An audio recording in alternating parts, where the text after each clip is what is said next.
Терористичкиот напад во Њу Орлеанс во кој загинаа 15 луѓе, а повеќе од 30 се повредени, е инспириран и неверојатно поврзан со исламистичката организација ИСИС. Идентификуваниот напаѓач Шамсуддин Џабар, кој со пикап влета во толпа луѓе кои ја прославувале новата година, не делувал сам во организирањето, туку биле вклучени повеќе луѓе. Американскиот претседател Џо Бајден откри дека FBI пронашло видеа снимани неколку часа пред нападот, во кој се укажува дека Џабар е инспириран од исламската држава. Полицијата и разузнавачката заедница исто така го истражуваат ова, вклучително и дали постои можна поврзаност со нападот во Њу Орлеанс. Го упатив мојот тим да се погрижи секој ресурс да им биде достапен на федералните, државните и локалните органи за спроведување на законот за брзо завршување на истрагата и да се осигури дека нема закана за американскиот народ.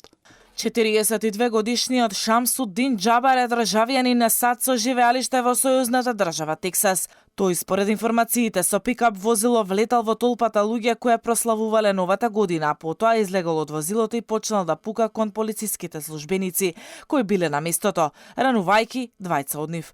Полицијата во одговор на нападот го застрелала и усмртила напаѓачот на лице место. Како што соопшти FBI, возилото со кое Џабар го извршил нападот било изнајмено, а во него покрај знамето на исламска држава во задниот дел, агентите пронашле оружје и потенцијална импровизирана експлозивна направа.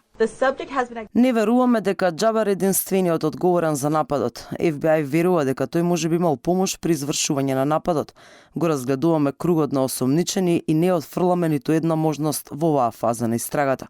Дополнително, според информациите од високи извори инволвирани во истрагата, во близина на местото имало најмалку 2 импровизирани експлозивни направи, но за среќа не се активирале. Новоизбраниот американски претседател Доналд Трамп остро ја искритикува актуелната влада во САД, нарекувајќи ја земјата под актуелното раководство катастрофа и смешен случај во очите на светот. Во меѓувреме FBI истражува поврзаност помеѓу нападот во Њу Орлеанс и експлозијата на електричниот автомобил на компанијата Тесла, која што се случи пред хотелот на новиот американски претседател Доналд Трамп во Лас Вегас, во сојузната држава Невада.